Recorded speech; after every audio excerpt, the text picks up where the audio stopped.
All right, let's get all of our groups in here before we're going to get on with the show. Just talk a little bit Senior Bowl today. Getting Scott's group in there, all the Facebook things. Boom, boom. All right. Welcome in, welcome in. It is Tuesday night, the 30th. Happy first day of the Senior Bowl. It's time for an episode of Building the Broncos. I am Nick Kendell and joined by Carl Dumler and Scott Kennedy today, the two guys that I do all my shows with. How are you guys doing? Carl, Scott's probably needs to catch his breath a little bit with everything going on there today. How are you doing, Carl? What's new? I'm good, man. It's back to shorts weather here. Oh, We're at like wow. 62. I know, it's crazy. Down at negative 15 last week and up to 62 this week. So welcome to Kansas, everyone. But so no, it's been good. I get to go for some runs outside, enjoy nature once again, smell the fresh air, not be freezing to death, slipping on ice, all that fun stuff. Yeah. It wasn't quite as fun to be woken up by dogs that had been outside and jumped on our bed with muddy feet, but otherwise, it's been a really good day. What about you, man? How you been? Good. Parents are in town. They've been hanging out with the little guy Mills, so that's fun. And yeah, he's doing great. Getting some sleep. They've been a big help to Natalie and I. So been enjoying that and been catching up on the Senior Bowl stuff. And speaking of which, we have Scott Kennedy here down live. Obviously not shooting something on an unsavory website down there in that hotel room. He's down there in Mobile shooting other stuff. The Senior Bowl, of course. Scott, how you doing? Hopefully you can find your glasses. What's going on? I don't know. I can missing packs of gum. I call it the traveling tax. What do you lose, and what does that cost you every time you try and travel? I don't. Oh no, there's the internet. Oh, All right. Well, it was looking really good there for a little bit, and then of course it dips, but we'll figure it out. But yeah, we definitely want to talk about the Senior Bowl today. Obviously, the talk of the town is going to be the quarterbacks and everything down there. Michael Penix Jr. or not Jr. Just Michael Penix, not Jr. And Bo Nix, of course, as well. So yeah, going to be fun to talk about those guys. And let's say hello to some people in the chat here as we're starting to get everybody coming in. We got David Youngkin, who's almost always one of our first commenters in the show. He says, "Evening, everyone. Hope everything is going well. It's hard to say what the Broncos are really going to do in with the draft. It is hard to say, and we got to get through free agency and everything that leads up to the draft first. I would be pretty surprised if all of Sutton, Judy, Simmons and Bowles are still on the roster come the NFL draft. So that might change positions you're looking at, the type of picks that you have. I also would be pretty shocked if the Broncos only walk away with pick 12 and 76. I'm thinking there is going to be some level of movement. I'm hoping that they don't trade, higher draft picks in the future to get better picks or picks today. Kind of what you saw the Riley Moss trade where they gave up a third to do that along with an early fourth last season. Didn't love that at the time, but yeah, definitely going to be hard to see what the Broncos. Hard to say what the Broncos are going to do at the draft. Limited picks, they better freaking nail it. That's all I know. Let me ask you a question here. Is there a free agent quarterback, realistic free agent quarterback? Let me say that because like Baker Mayfield, probably not going to happen Kirk Cousins. Those kind of guys are not going to happen. Is there anybody else that would make you go, quarterback at 12, probably not happening? Like maybe mid-round guy, we'll start looking at that maybe for a future option. Is there one or two quarterbacks that you could see that make quarterback less of a real need heading into the draft? The only one that comes to mind for me, so like the heap of free agent quarterbacks, none of them should keep you from looking at a quarterback at 12 or 76 or trading somewhere around to get a quarterback. So that's your Jacoby Brissett, that's your Jimmy Garoppolo, that's your Jameis Winston, that is your Sam Darnold, keeping Jarrett Stidham. Not really exciting. Gardner Minshew, Pro Bowler, Gardner Minshew, nothing really exciting out there. Remember, Trevor Siemian was a Pro Bowl. It doesn't really mean that much, folks. But sorry, Trev. But trading for Justin Fields is the one that would kind of change that dynamic there. If you trade for Justin Fields and bring him in, you're probably not using the 12th overall pick on a quarterback. You might have to use pick 12 somehow to finagle to get Justin Fields. It wouldn't be 12 straight up, but he's probably going to cost, a second round pick and a future day 2 pick to get him in there. So not sure exactly what that looks like, but he's the only one who comes to mind for me that would probably keep you out of the quarterback market in the immediacy. Yeah, I'm with you there. There's nobody that jumps off the page for me either of saying, yeah, I feel pretty good. If they're my starter, I'm very excited and I'm willing to wait for quarterback for 2025 kind of thing. If there's a guy that falls to you and you like him in this draft, you go ahead and take that player.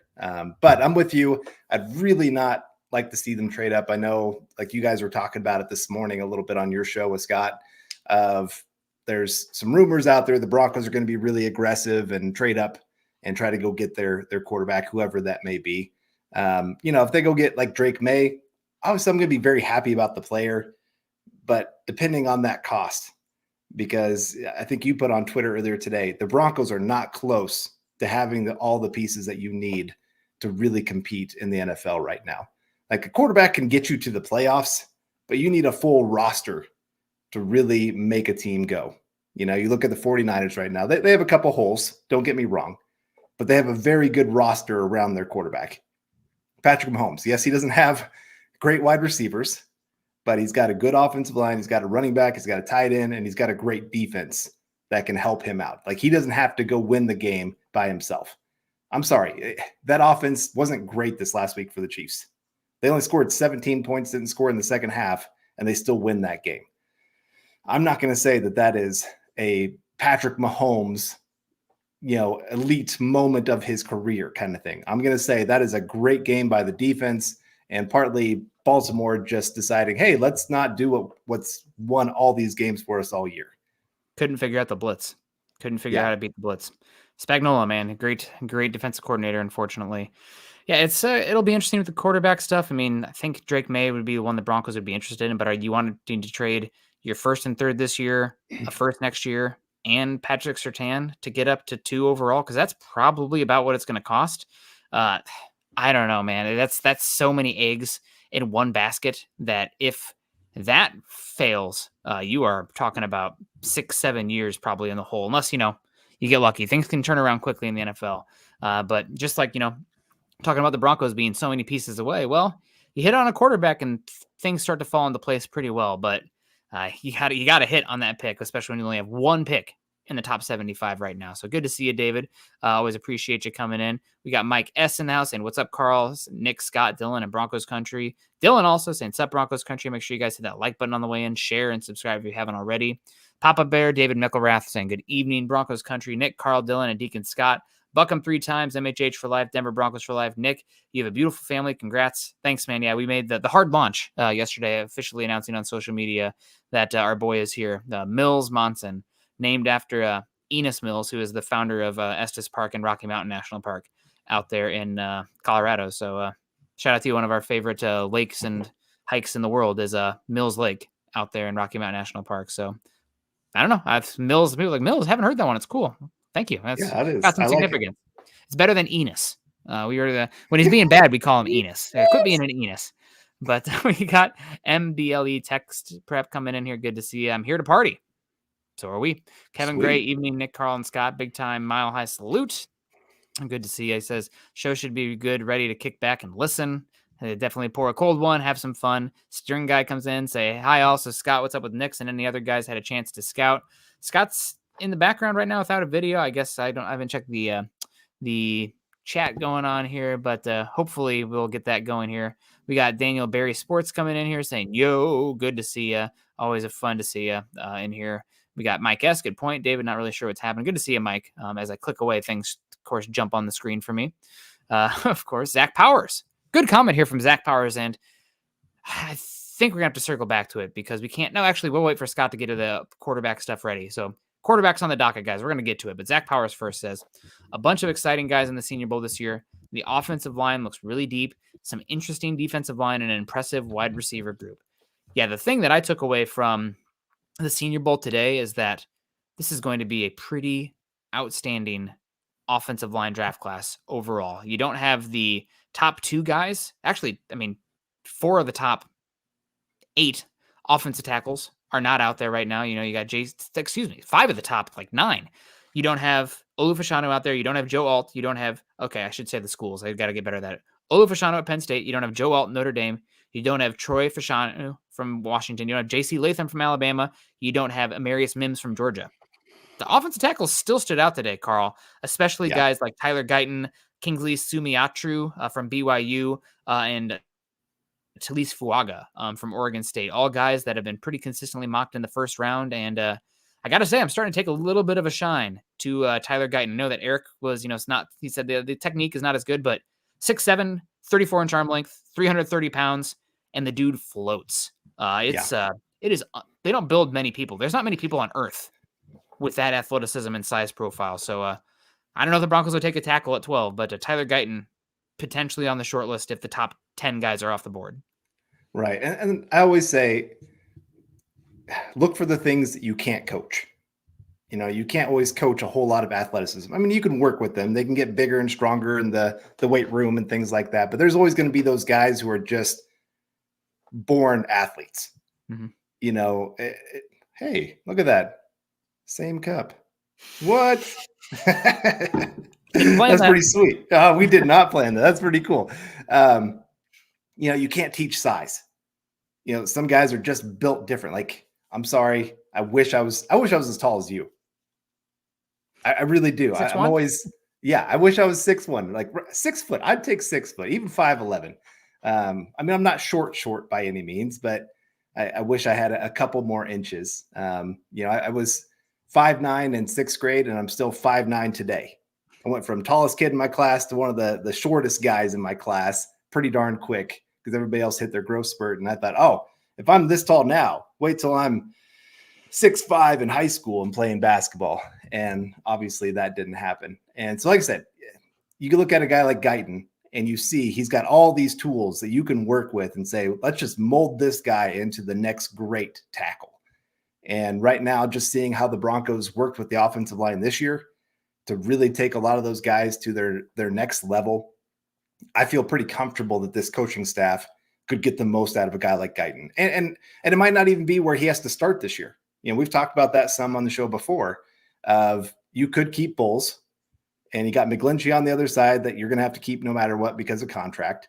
And so you could give Guyton a year to go learn the position and be a nice little swing tackle in case somebody gets hurt. And then boom, he comes onto the scene the next year, really emerging for you as that left or right tackle, wherever you want to put him. Yeah, Jim Nagy compared him to Tyron Smith coming out of USC, obviously in that fantastic 2011 draft class, and played right tackle out there at USC, and was really raw and developed into one of the best two left tackles of the last decade, probably. I don't know if I'm there on Tyler Guyton. He didn't give up a single sack this year. Some of it's Big 12, some of it's the offense they played in, but he is he's something else. Still raw, but the athletic tools. I mean, just watching him and Talise Fuaga side by side. Fuaga's got better balance right now. Definitely stronger hands, better in the run game. Doesn't move the same. If you're looking for that pass protector with the immense pass protection upside, Guyton glides. It is pretty impressive to watch. I mean, other conversation here, the other guy, one of the biggest stock ups today on the offensive line, Jackson Powers Johnson. I've got to get the name, JPJ. That's what I think of. Oregon center. First year starting this year, Remington Award winner, best center in football. Not the longest guy, but 320 pounds and just dominated today. If you Broncos are looking to build a team in the image of Dan Campbell's Detroit Lions, I think the most underrated guy on that entire team is probably center Frank Ragnow. I mean, everybody loves Penny Sewell and this stuff, but Frank Ragnow's the heartbeat of the offense even. And if you want to try to get that long-term center, I'm not the biggest proponent of first-round interior offensive line. I also think no way you take him at 12. But if you trade down and you're talking, pick 25 to 40, yes, okay, fine. Yeah. I think he's going to be a really good player, and maybe not the most contractual upside, but he was dominant today. Hell of a player. There are some really good tackles and centers in this class. That's my biggest takeaway watching so far. Yeah, I'm with you there. I saw somebody post about his Senior Bowl practice. They said, nobody has a perfect practice, but he about had the closest you've ever seen.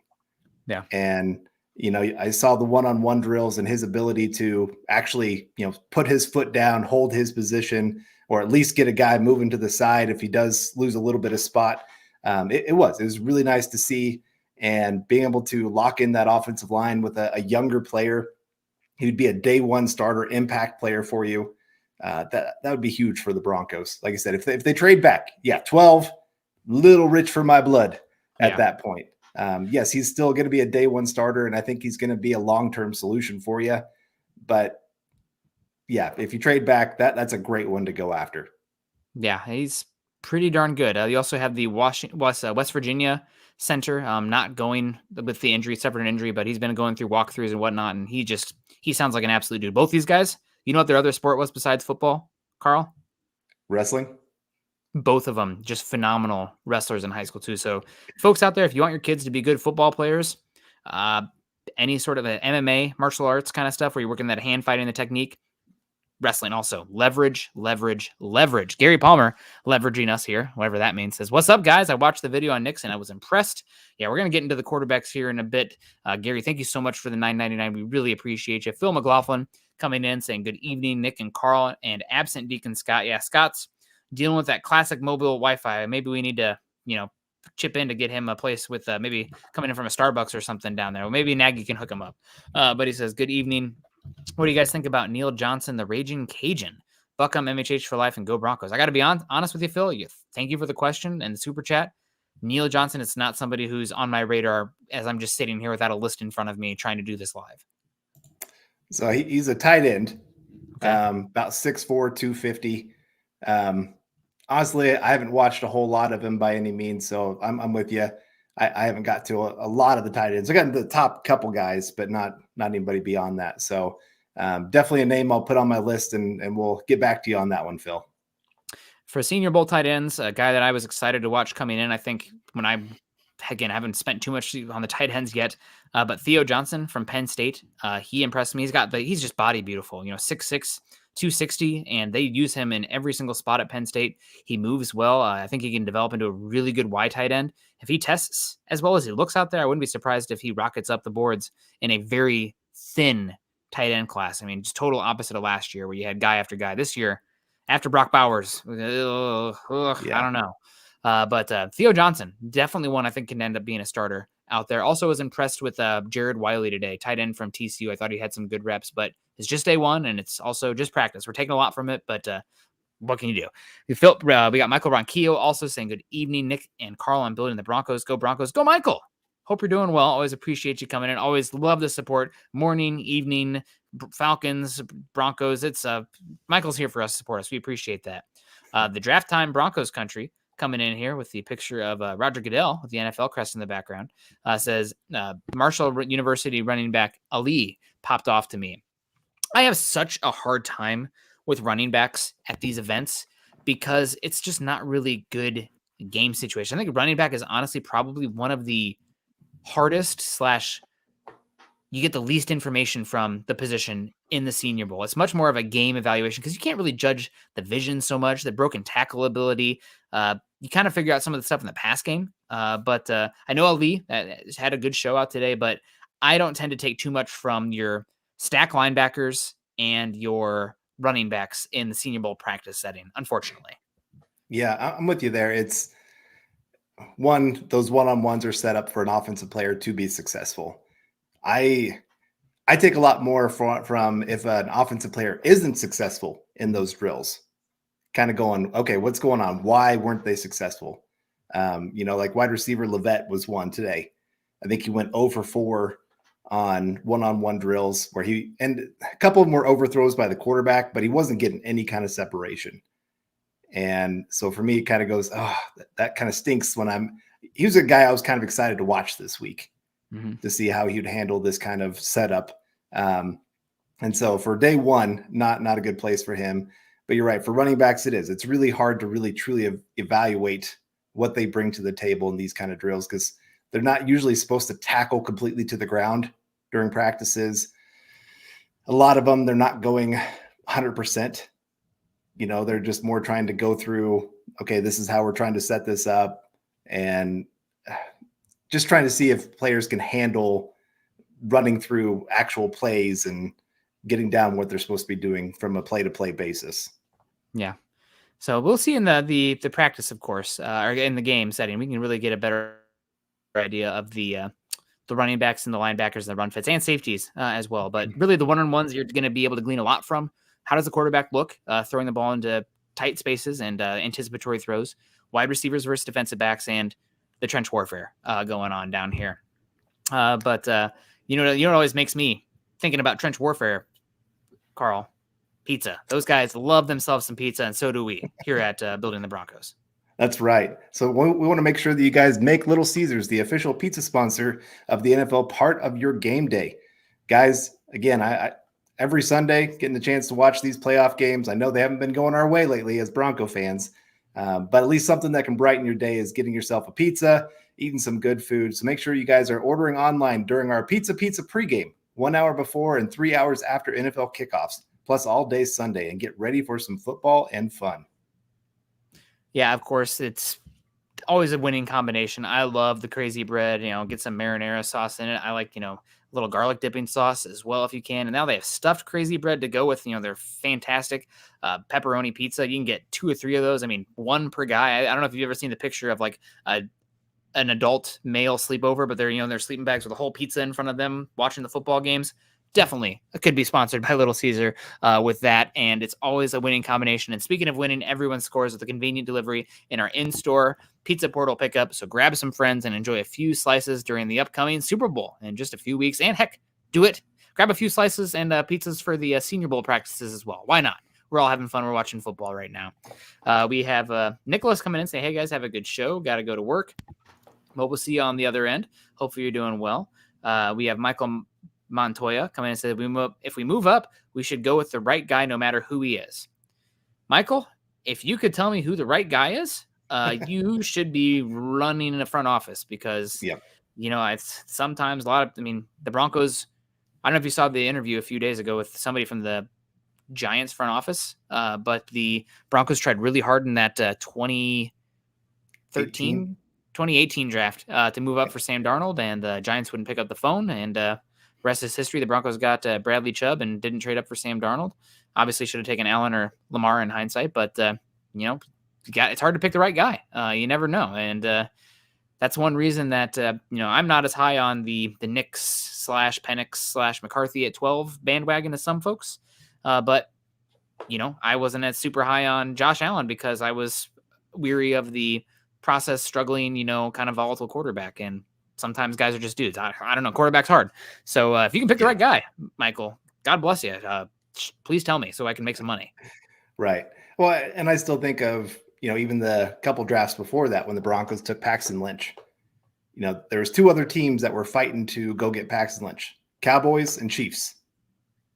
So I know everybody looks at them and goes, oh, look at how genius they were to go get Patrick Mahomes and Dak Prescott. Well, they were also trying to get Paxton Lynch too. So it is very much a guessing game. Sometimes the best move is the move that you don't end up getting to make.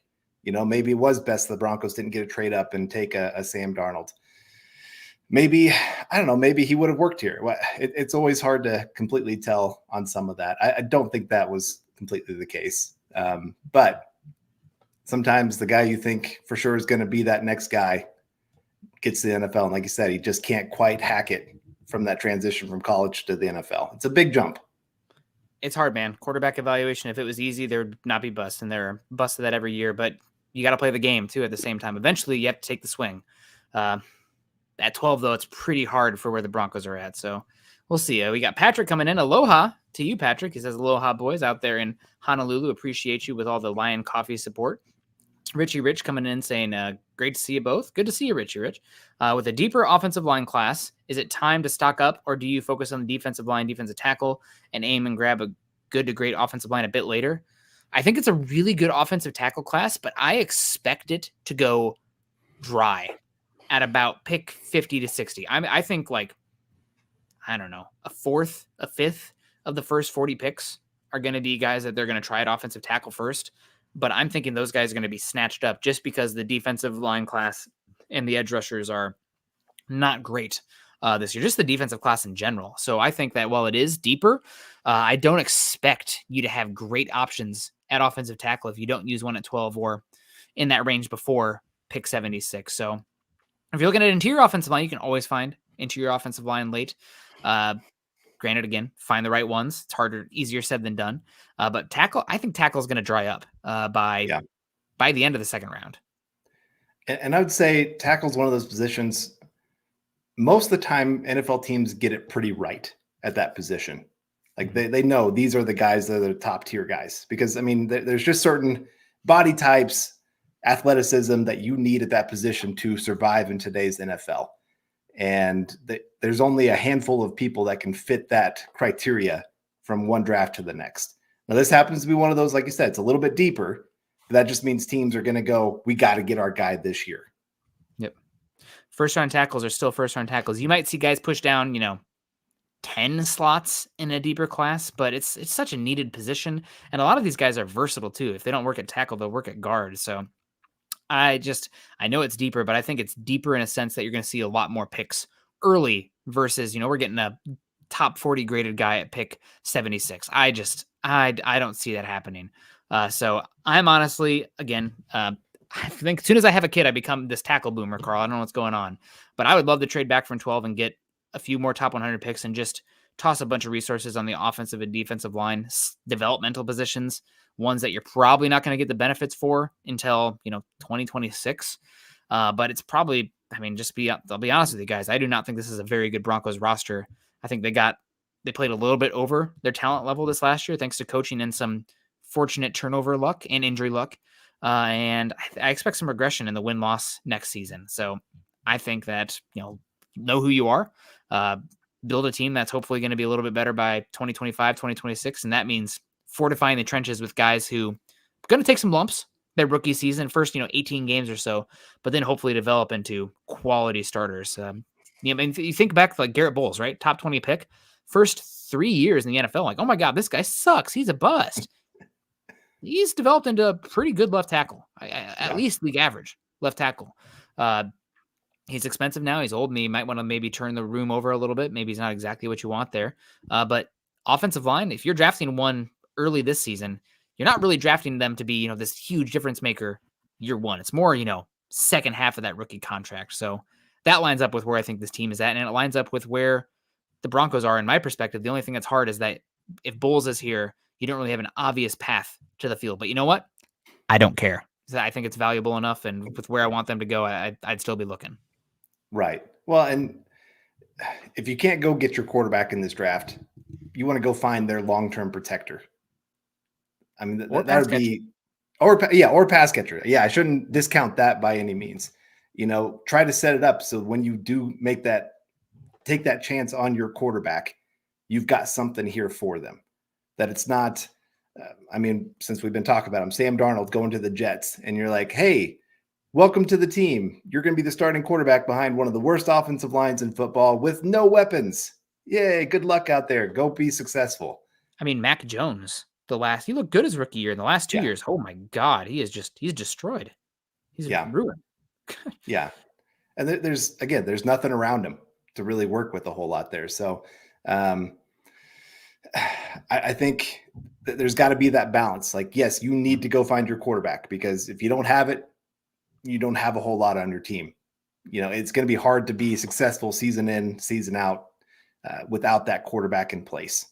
But then again, like I said, if you don't have anything for that quarterback, it's why Tom Brady wanted out of New England, because he's like, you guys, I've got nothing. I've got Julian Edelman and then nothing else. And it's just not enough to compete.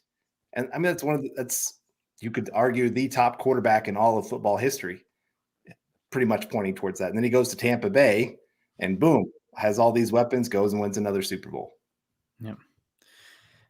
Your train doesn't leave the station until you have a quarterback, but you don't want your train to leave the station when you aren't filled your train with passengers, right? If you have draft that rookie quarterback and the clock starts and you're only carrying, 2 carts of coal, or let's make it something more green energy. I don't know, wind turbine blades, but that's not a really, you still have to, have the quarterback eventually, but I don't know. You don't want to waste the rookie contract either, but sometimes it doesn't always align perfectly, Carl. I think that a lot of people really want that quarterback, and the season's going to be terrible if you don't have one.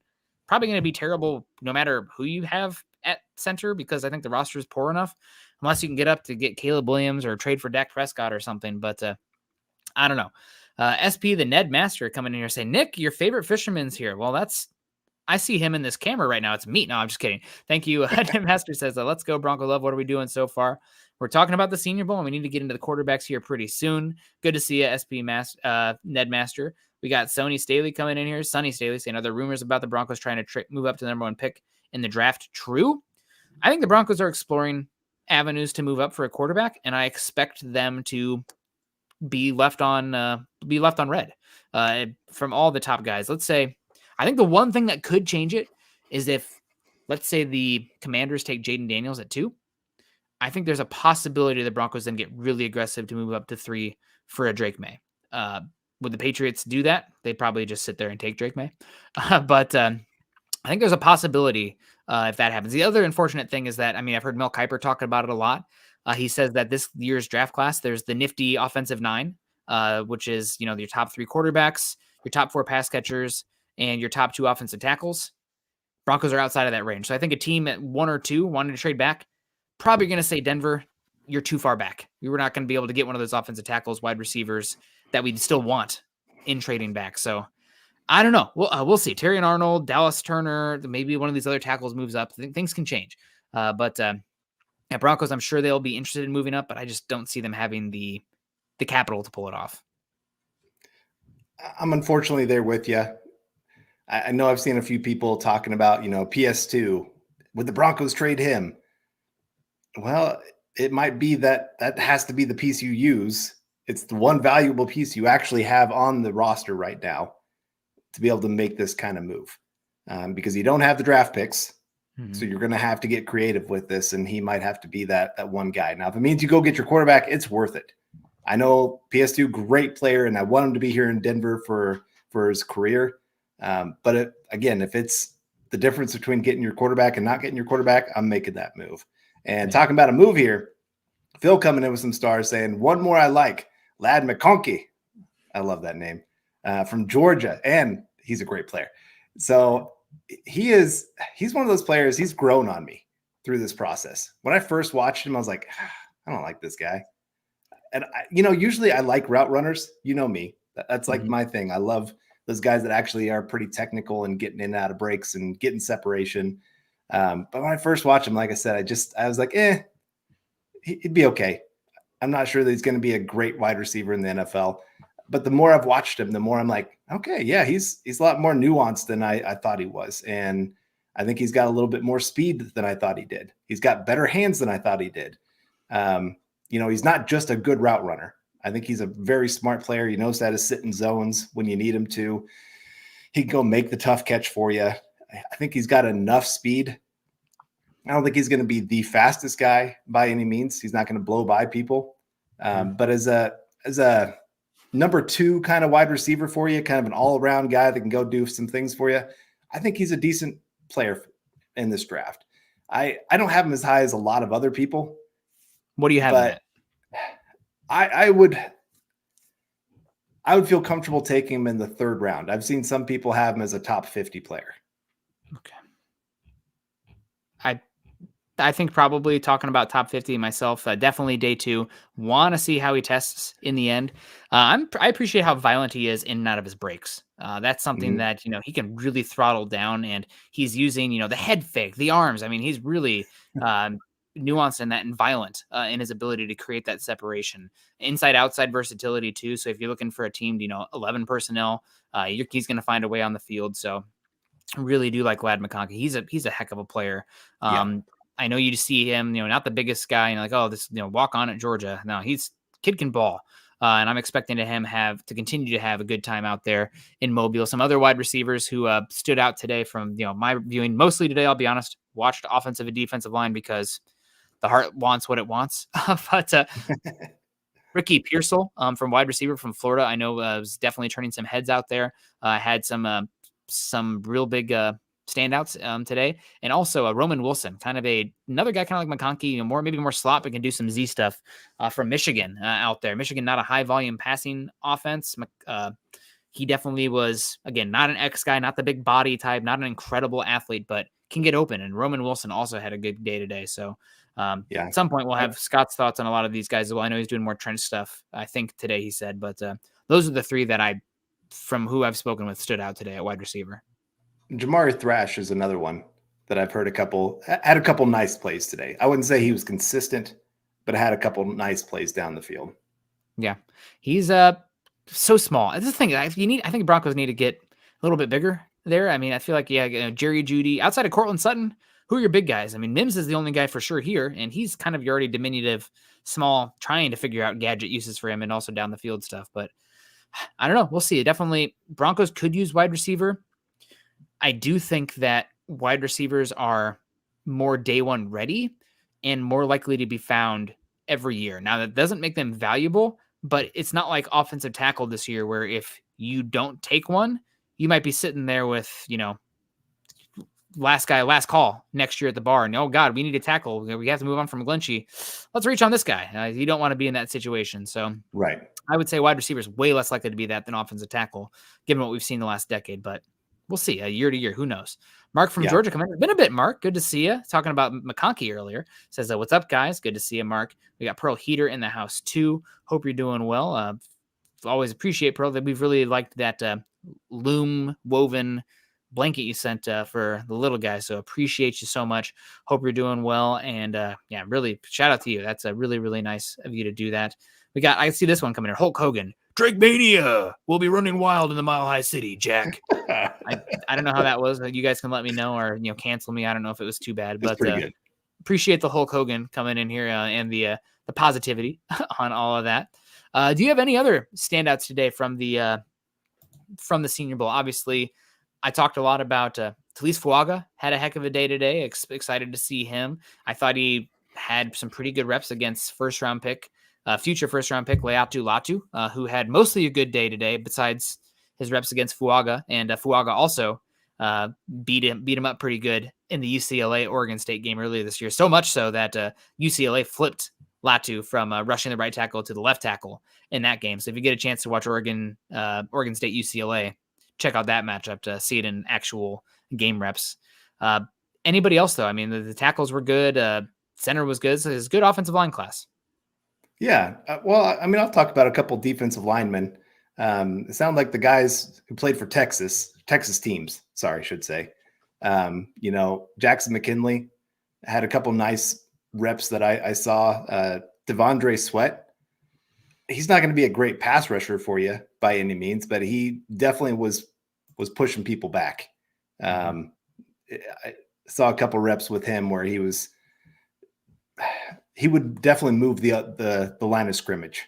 And that's a big deal that the Broncos didn't have this last year.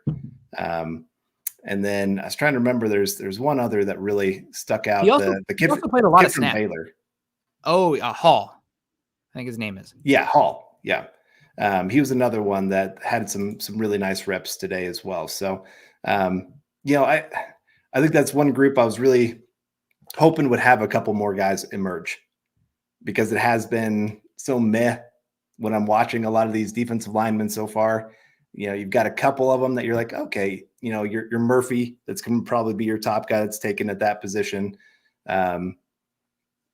There's maybe a couple others, but for the most part, it's a pretty weak defensive line class. So getting a couple more guys that could become at least a little something, at least another nice rotation piece for you. Now, whether they make it to the Broncos where you'd be comfortable taking them, I don't know. It might just be a position you have to go free agency and just say, we're going to have to live with that and pay some money to make this a better position. And I'd be okay with that, because it is a position that takes a while to develop anyway. But it's just, Broncos can't go back out there with what they did this last year by any means.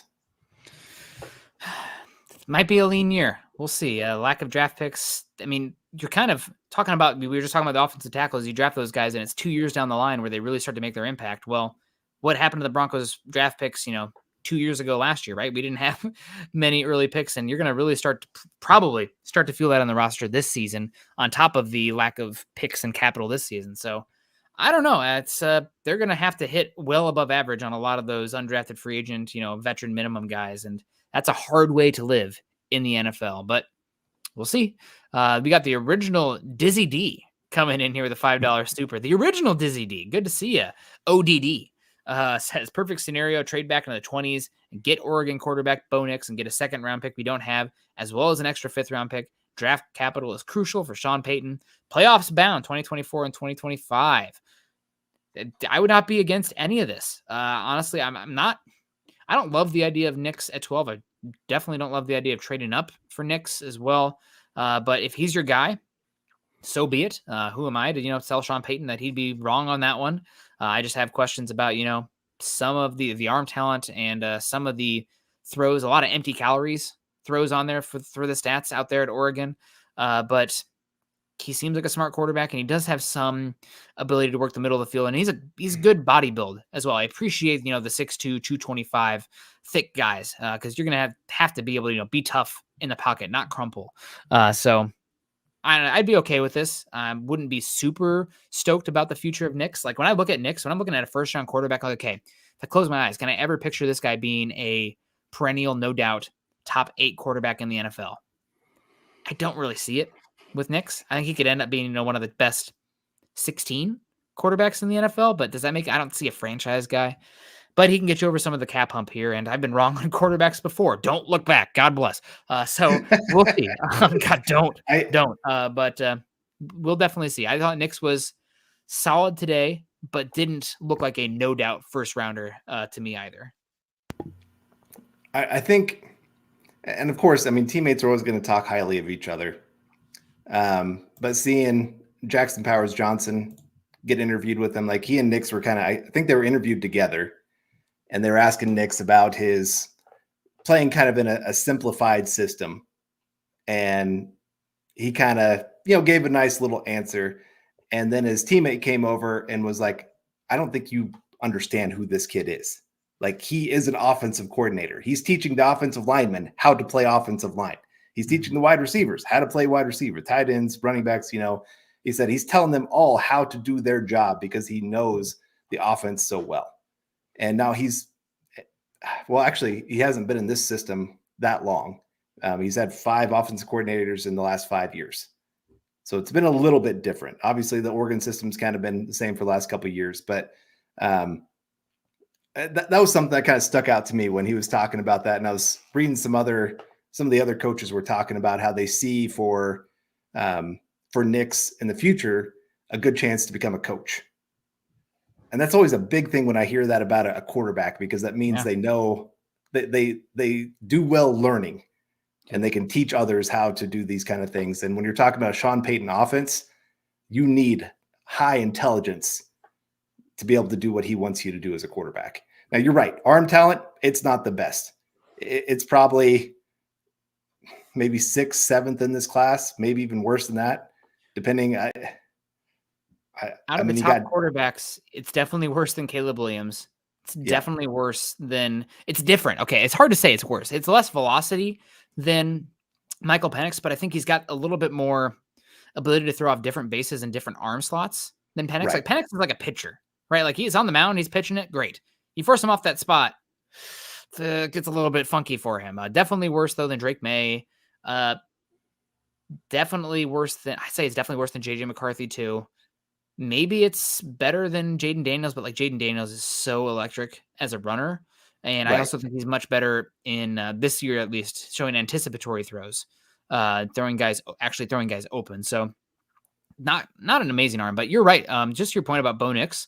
I believe it was Joel Klatt. I want to give credit to him. He's talking about the quarterbacks and the Heisman, and Oregon does a really good job of like making those movie level hype clips for games and whatnot, and like review of games. And there's one of the coaches on the sideline being like, oh, wait a second, what did he check into? What's he doing? I don't know. He's going to get us in the right spot. So they have enough trust in Bo Nix in the offense that he has reign to make the plays. And they're like, okay, well, he knows what he's doing on that one. We're going to be okay with it. Now, granted, it's not the most complex offense in terms of reads out there with what they do, but still, that's a lot of control and value and trust in a quarterback. Now he's going to be 24 years old, the most starts of a quarterback in college football history. That's pretty crazy. But yeah, I could see it again. I'm not in love with it, but I think he could be a good enough quarterback, especially one that could be value on the rookie cost control. That's one thing too. If you're looking for somebody to come in and be okay and pretty much like who can you bet on to be good to go year one, Bo Nix would probably be up there. I don't know what the upside is, but you could find somebody who's pretty good. Yeah, ceiling wise, there'd probably be a lot more quarterbacks I'd put above him. Like J.J. McCarthy, I'd probably put his ceiling above him. But from a day one contributor, I think Bo Nix is one of the few guys in this draft class that could come in and Sean Payton could feel comfortable enough to have him go out there and start. That's going to be a big thing is there's not been a lot of really young quarterbacks that have been able to grasp Sean Payton's system. It's why, obviously Drew Brees was there for a lot of years, but even after Drew Brees left, he leaned into veteran quarterbacks that would be able to step in and learn his system. I'm not saying that they wouldn't have gone with a rookie quarterback if there's one. They were usually drafting later anyway, but still, I think he likes that ability that he doesn't have to kind of hold your hand through the entire process. And I think that kind of frustrated him throughout this year, especially with Russell Wilson. He didn't pick Russell Wilson. He was handed to him, and Wilson was having trouble grasping this offense. And you could tell, like, that's the most frustrated I've ever seen Sean Payton on a sideline. And I watched plenty of Saints games. I don't remember him yelling at quarterbacks on the sidelines like that he did with Russell Wilson. But we got Mike Edel coming in with a $10 super saying, "Hey, Nick and Carl, I really believe who the coaching staff is makes a huge difference in a young quarterback's development leading to this. What are your thoughts on Carmichael? Go MHH." I was going to ask this about this because they were talking about it earlier today when he was hired. Obviously, Carmichael being there for pretty much all of Sean Payton's time with the Saints. I think he was actually there the entire time from 2006 on. They've talked about how he was one of the really core pieces and really getting the offense across to Drew Brees. And so I think this is a great pickup for the Broncos. And I know a lot of people have been like, "Oh no, the Broncos are turning into the Denver Saints and they're getting all these yes men that just want to come over and pat Sean Payton on the back and tell him how great he is." And I'm going, no, you have to remember all these guys are coming from a very big time winning organization. Like, they were pretty much in the playoffs almost every single year that he was a coach there. Like, if this was the Raiders or the Texans before this year, if they were coming from that kind of organization where it's been losing over and over again, I would agree with you. But when we're talking about coming from a winning organization, I don't have a problem with this. Yeah, I don't mind it either. They've been good together, Carmichael and Lombardi and Peyton. You got to bring in guys you're comfortable with, right? That's one thing I think. Big takeaway I had from this last year's Panthers team was they brought in all these guys, and by themselves, the coaches looked like stars. Like, it looked like great staff under Frank Reich. Didn't have trust with each other. And once things started to go a little bit wrong, and it's the NFL, you're going to have adversity. They kind of, it sounded, reports are they kind of reclused, finger pointing, just wasn't a very cohesive coaching staff that didn't think they had each other's backs. So if you have offensive guys who trust each other, they can be on the same page. They don't have to, relearn what each other are comfortable with. They know what they're looking for. So I think it's a good get. Even if it is, just kind of robbing again from the Saints, fine. It worked for New Orleans out there. So they get Sean Payton who he wants. You're all in on Sean Payton. If George Payton's fired, odds are moving on from Russell Wilson. George Payton on the hot seat without a doubt. This is Sean Payton's team, and the onus falls on him. So give him who he wants, and if he fails, no excuses. That's on him. The roster was terrible. Well, you went out and you spent a lot of money short term on a team that maybe shouldn't have been spending those contracts last offseason. And here we are. You traded up and gave away future draft picks to go get a special teams cornerback in the third round when you could have used two contracts there rather than one. So we'll see. But I'm all about him going in and bringing in his guys that make him comfortable with. Phil McLaughlin coming in saying, how many picks are we going to wind up with? I'm hoping 9. It really depends on what happens with a lot of those Broncos potential guys that could be traded. I expect right now, if they don't trade up, I think 12 is a good spot to move back if you want. So, like, if you don't love Bo Nix or JJ McCarthy, and somebody could be even the Saints at 14, but pick 14 through 20 wants to come up and get those quarterbacks, God bless. Come up and get it. We're going to have a chance at an edge rusher. We're going to have a chance at a cornerback. We're going to have a chance at an offensive lineman. Maybe that second tier pass catcher, although I would rather wait until day 2 if you miss out on the top 3 wide receivers personally. Right. But I think that would be the move. But what are we going to see with these guys? We mentioned Simmons, Bowles, Judy, and Sutton. Maybe also you're shopping one of Browning/Cooper as well, because both those guys are going to be on the last year of their contract. Maybe it's only, a 6th-round pick for that, but still you're resetting the contract there. So I think you'd probably get a little bit more for Browning, but who knows? It's definitely interesting. I'm hoping for what matters to me, I honestly, this sounds not lame, but what matters to me is top 100, top 125 picks. So if you have 9 picks, but 6 of them are like in round 6 and 7, you don't have 9 picks. I'm sorry, Right. especially in this class. I just don't think it's all their Jim Nagy, a bunch of people talking about like, late day 3 this year is pretty crappy. Like after start of the 5th round, you're talking about UDFA grades. So I don't know if you want to be full of late day 3 picks. I think I'd rather accumulate top 100, top 125 picks. That's where the value is. Those guys are way more likely to be starters. But we'll see. Yeah, and also if you're not getting your quarterback, taking 2025 picks, so you have more for the next year to really go get your guy.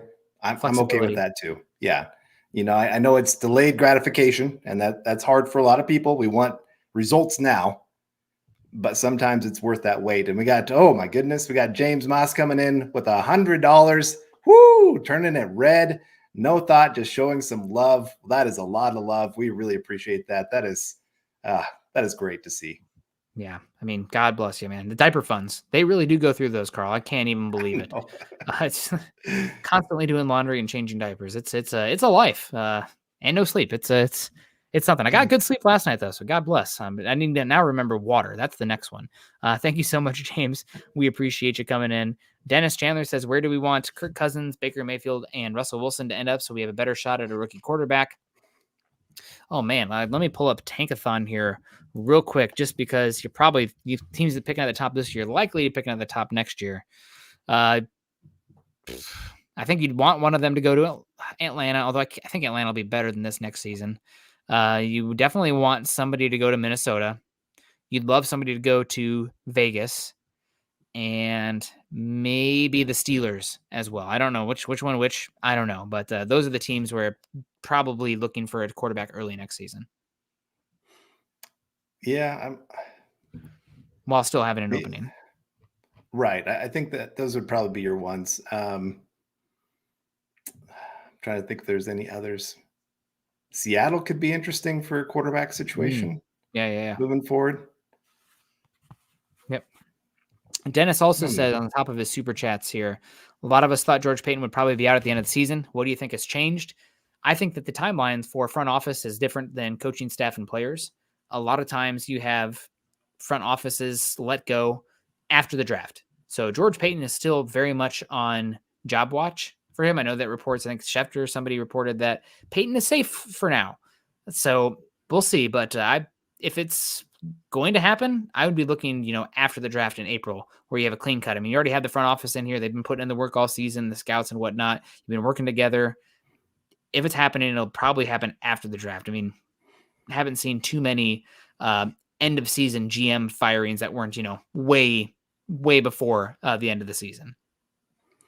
Yeah, I'm with you there. I think obviously having a whole year of working together between Paton and Paton, maybe they do see more eye to eye than a lot of people thought in the beginning. And maybe George Paton is okay with his role, because right now it really is ownership, Sean Payton, George Paton. And maybe even George Paton isn't third. There might be a couple other guys in between there before you get to him. So obviously he's okay with being in that kind of position at this time. And maybe Sean Payton's like, well, if you're going to be okay with it, then we can keep you around. But if you want to start pushing your weight around, then we're going to have a problem here. Yeah. Yeah. It's, we'll see with George Paton. Good to see you, Dennis. Appreciate you coming in with the comments. Anybody else really that stood out for you today? I think we do have to talk about, in my opinion, the biggest winner of today, and maybe somebody in the Broncos realm of taking at 12. Although I would not in favor of the position given where the Broncos are at, but yeah, at the end of the day, you got to take talent. Keon Mitchell, cornerback from Toledo, played a lot of off coverage at Toledo, but we always knew he was a really good athlete. There was a game 2 years ago. I do not remember who was against, but he had 4 interceptions, and I think 2 of them were pick sixes, where it's like at some point, like quarterback, we get it. You just don't have the arm, buddy. Quit throwing it to that side. Like, you cannot get it there. He is going to take it away. I mean, God bless him for going back to that and trying, but not very smart. So Keon Mitchell today saw a lot more press coverage and the ability to be physical rather than that off coverage out there. And he looked like he could hang, man. He looked really good in press and staying in phase with guys. He's big. He's a great athlete. He's got ball skills. Sometimes I think he's not the most aware in zone coverage. I don't think he's as natural, instinctive in space as a Terrion Arnold or a Cooper DeJean in the upcoming class. Can kind of lock on his own. But ball skills are there. Big athlete. He's got a challenge for a top 15 pick if he keeps up the way he looked today. I think he was the singularly most impressive player, raising his as somebody who's been mocked in the first round, somebody who's like really solidified themselves as a first round that might be a top 15 pick now if he tests as well as he played today. Yeah, I saw a few people already tweet out, if you thought this guy was getting out of the first round, stop it. Like, it's done. There is no more question of where this guy's going in the draft. He's going first round. It's just a matter of how high he's going to go. And, I'm trying to think who's the other side of this, the one of the losers, I think. I'm trying to find his name real quick here. Give me just 1 second here. Was it is the cornerback for Penn State? Kalen King. I think he was one of those guys that had a lot to prove going into this week. Had a down year, had a lot of hype leading into this season. And then, like I said, just wasn't his best year by any means. And I thought, here's the Senior Bowl's a really good opportunity for him to go show, hey, I haven't gone anywhere. I'm still a talented player. And they let wide receivers at one point pick who they wanted to go against. And wide receivers started picking him on a pretty regular basis. And because they knew they could beat him. And that's not a good sign. When wide receivers are already seeing, like, this is the guy. I know I can look good against him. So just kind of sad to see his fall from grace of going from, hey, maybe this is that guy that could really emerge as a top 3 cornerback in this upcoming draft to, I don't know if he's going to go in the first 2 days. We'll see. It will be interesting. I don't know. Definitely want to keep him on watch. Some other guys who stand out here for me today. You have the 6'5", 290-pound edge / interior defensive lineman Darius Robinson from Missouri. Definitely going to be a hybrid player. I don't know if you remember Carl Brooks last year at Bowling Green, who had that like defensive tackle body type, but they played him at stand-up edge, and I don't know how that's going to work. He was really good for Green Bay this season. I think 4th round pick. He's somebody I think could maybe be in that mold if he tests well. I mean, we could be talking about a top 40 pick here in Darius Robinson, even though he's probably the body type says interior defensive line. He plays pretty damn good at edge. Maybe he's a power edge at the end of the day that in obvious pass downs reduces inside, or, with how flexible teams are with their pass rush plans nowadays. Maybe you get the bigger guy on the outside with the smaller guy inside and play twist and stunt and make him think about it. I don't know. But he stands out to me. I thought Texas A&M nose tackle McKinley had a solid day today. And Latu, outside of going up against Talisi Fuaga, Latu looked really good. He's got great hands. I was really pretty disappointed in the length there, Carl. I think it was 32 1/8, 32 1/4, which for an edge rusher that's, as hand dependent as he is, not having the ability to, play the edge and rush the quarterback at the same time, the run stopping stuff kind of concerns me. But against offensive tackles not named Talisi Fuaga, he had a good game, or good practice today. So definitely still a 1st round pick if the medical's clear for him. What do you think about Peyton Wilson and his T-Rex arms today? He didn't look good. I know that we just talked about linebackers, whatever, but he really small, really diminutive. He's gonna have to test like a freak, and I just did not think he looked very good. I would not sniff him in the top 50. Yeah, I saw that Daniel Jeremiah released his top 50 today, and he was in there. I don't know if he will be in his next iteration. Edgerrin Cooper, though, Texas A&M linebacker, he was in there. He's the guy to keep an eye on. Yeah, I mean, he does have some great tape from this last year, Peyton Wilson. I mean, he's a talented player, but like I said, just his arms coming in at the one percentile. First. Yeah, there you go. First, I was trying to figure out first percentile. Yeah. First percentile. There's only been 2 linebackers that have had it smaller than him in all of, since they've been doing all this testing, and both of them didn't go before the 3rd round, and those didn't have double-digit surgeries going into this whole process as well. So again, talented player, but there's going to be some major red flags that teams are going to have to evaluate and decide is if this is worth it, if how much can this really translate to the NFL. So he was one I was really looking forward to seeing him down there at the Senior Bowl. But like you said, had a tough day. Measurements didn't go very well for him. Just a lot of things just kind of taking his draft stock down pretty quick. Yeah. It was a pretty eventful day today. I do want to say that I thought Penix had a up and down day today. It's watching the ball come out of his hand. I think it does. He has more zip than Nix, but again, sometimes the erratic nature, especially trying to layer the throws between the linebackers and the safeties, just struggles with that from time to time. Rattler is made some really bad decisions today with the football from what I saw. I mean, you see it come out and it looks pretty good, but doesn't look good when it hits the other team's hands, right? So I'm curious to see what it'll look like today, tomorrow. Milton from Tennessee definitely has the most raw tools there, the biggest, best arm, probably the fastest of the quarterbacks as well, but the processing and the accuracy down to down is just not there. But somebody, I mean, he's just too big and athletic and a big arm for somebody not to take a shot on him in the top 125 in the upcoming draft. I don't know if I'd be the team that would do that, but somebody's going to take a shot on him without a doubt. Yeah, I mean, I think, if I was Indianapolis, I might think about it as a backup for Anthony Richardson. So then you don't have to change the offense when he comes in. If Anthony Richardson were to get hurt, I think that wouldn't be the worst fit ever. I mean, do you really want two really young quarterbacks as your quarterback room? I'm not quite 100% sure on that, but I guess that's just, like I said, I always like the idea of not having to completely change my offense just because a backup has to go in. I want to be able to still call the same plays so the players are the other 10 don't have to completely adjust to this whole new setup because of one player. Oh, I think you're muted. I think you're muted.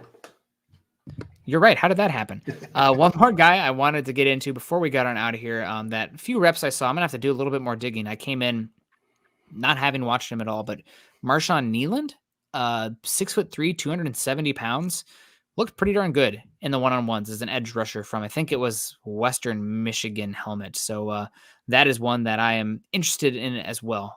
Just keep an eye on. Broncos are definitely looking for edge, getting better in the trenches. Maybe they can find something there day 2, day 3.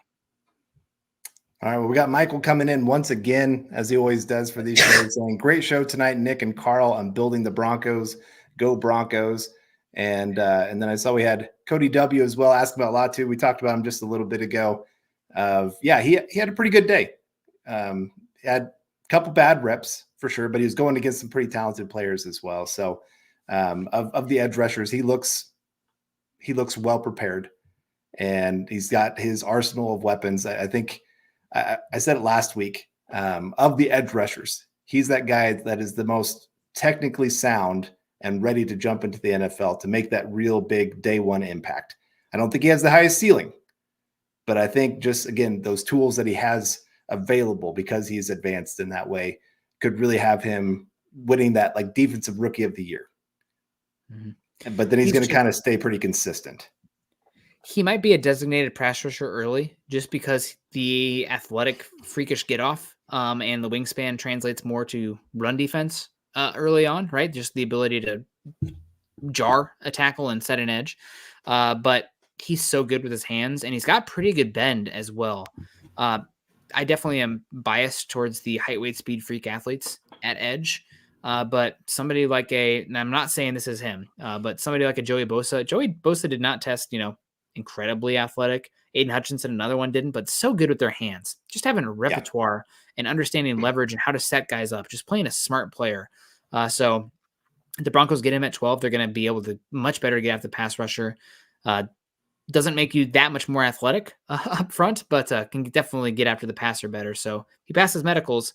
He's definitely in the range for the Broncos at 12. I think he's more likely a guy that I'd feel better if you could slightly trade back for him, but I don't know. That seems like a lot of guys right now. Like I talked about earlier, as Mel Kiper's calling them, the nifty 9 offensive guys. I have 10 guys right now that if they're there for the Broncos pick at 12, probably running the podium, those 9 offensive guys. And then also Dallas Turner, just because I'm a sucker for height, weight, speed athletes in the trenches. But after that, I don't know. Seems like there's a conglomerate of a bunch of guys. So we'll be interesting. And that's outside of quarterback as well. So I don't know. Do you have any thoughts on quarterback today?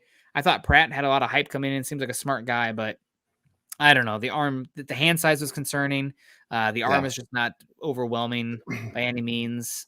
I was hoping for more. He made a couple really nice throws. The one corner route towards the sideline, great throw. But there was just a lot of them. A couple of them he bounced to the wide receiver. Just like I said, inconsistent. I think that you could say that about a lot of the guys today. And it is day one. I have to remember that these guys are working with wide receivers and offensive linemen that they haven't worked with before. The other thing that concerned me with him was I watched him take a couple snaps from center, and he fumbled the ball. Like, he didn't actually fumble it on the ground, but you could see like he had a delay trying to get the ball secured. And, that's something a lot of these guys they're working on. It's might be the first time their entire college career where they're actually working under center, other than maybe some, quarterback sneak kind of plays. So just seeing that a little bit, it's just a little something to notice.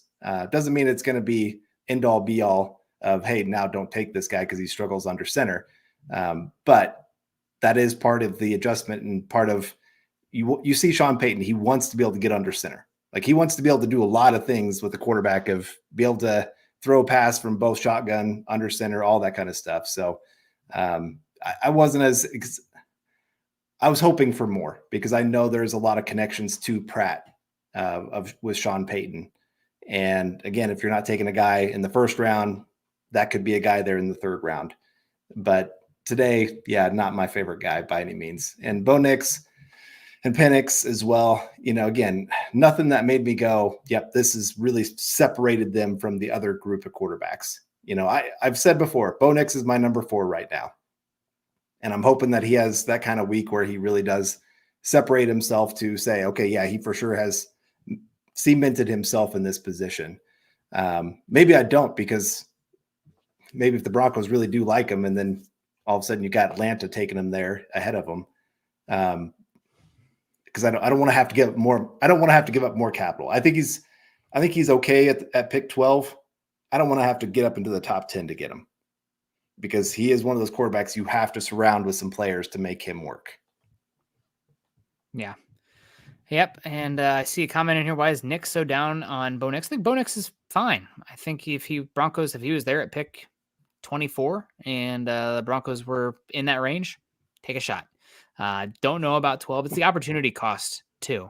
If you pick a quarterback at 12, you're probably not taking one in 2025. You might not even taking one in 2026, at least this regime. I don't know if I'd want to marry my, team to him, but he sounds like a really smart guy.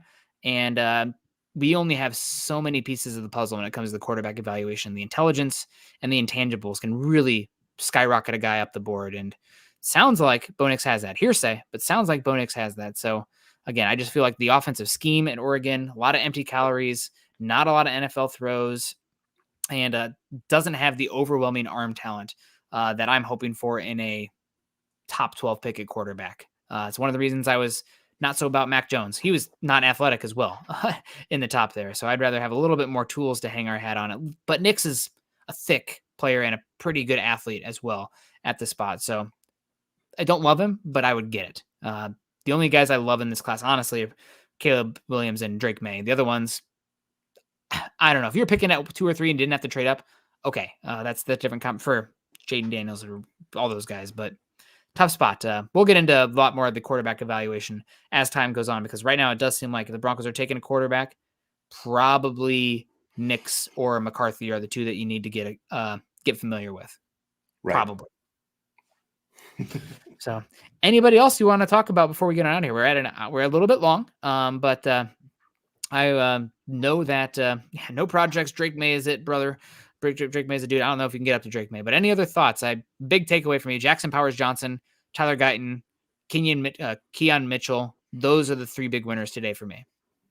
Yeah, and I think Roman Wilson at wide receiver, I think he really showing off his speed today. I think there were some people really questioning his ability to, he showed some separation ability, but it wasn't like you saw today. I think he's really proven himself to be quite the downfield target for teams. A couple other wide receivers that I was hoping for a little bit more. Devontae's, why am I spacing his name all of a sudden? From North Carolina. I was really hoping for a big week from him. Tez, there we go. So far, it doesn't. Yeah, Devontae Walker. Yeah, sounds like he was kind of not great. You know, his route running was a little bit off. Again, those are things you can teach. He has an incredible athleticism. I've heard he's kind of like one of those 4.3 kind of speed guys. I didn't quite see it when I watched his reps today. I was hoping for a little bit more separation from him, but yeah, then McConkey, again, great player out there today. I think he was one of the big winners from the wide receiver position. I mean, there was a couple of them. It's not like he was running deep routes and getting 5 yards of separation. He was running quick slants and getting 5 yards of separation. That just seems crazy when you're looking out there at these players that are supposed to be NFL caliber, and he's whooping them like that. So it definitely should make more people take notice of him. Yeah. Going to be interesting. A lot of fun. We got more practice ahead. We got to get on out of here. Yeah. Scott says Tez Walker had a nightmare day. Well, maybe stock up for Drake May by association on that one. And Micah says, thought McConkey was a tight end. McConkey's a wide receiver. You're thinking of Brock Bowers is the other guy out there in Georgia who's the tight end. But yeah, it's going to be a lot of fun to see. Hopefully one of these quarterbacks emerges a little bit more in day 2. I think it was an okay day from Nix and Penix. Those are the 2 big ones to keep an eye on, and we'll see what day 2 brings. But appreciate everyone. Make sure you're following us on Twitter. Make sure you're following Carl at Carl Dumler MHH and myself at Nick Kendell MHH. Also follow us at Mile High Huddle. If you haven't done so yet, join us at facebook.com/Mile High Huddle and facebook.com/Mile High Huddle pod. And as the ticker says there underneath, please subscribe to our show, like our channel, and share on all your social media platforms. We won't be back again for another week, but make sure you're tuning in. Plenty more with Scott and myself and everyone else talking the Senior Bowl and the Broncos draft. I mean, it's going to be a lot of fun. The opinions are going to change, and we're all just going to continue to learn about the class together as we move forward. And heck, the Broncos picks are going to change probably as well. We'll see some movement. Some stuff is going to change. So a lot of fun. Senior Bowl's a great time. Hopefully get down there to Mobile at some point. It sounds like a big party out there. I'm sure Vietz is just overflowing with folks right now. Yeah, Carl, thanks so much. We'll see you guys later. Hopefully Scott has better internet connection next time. Go Broncos. Continue to choose kindness and compassion. We'll see you later.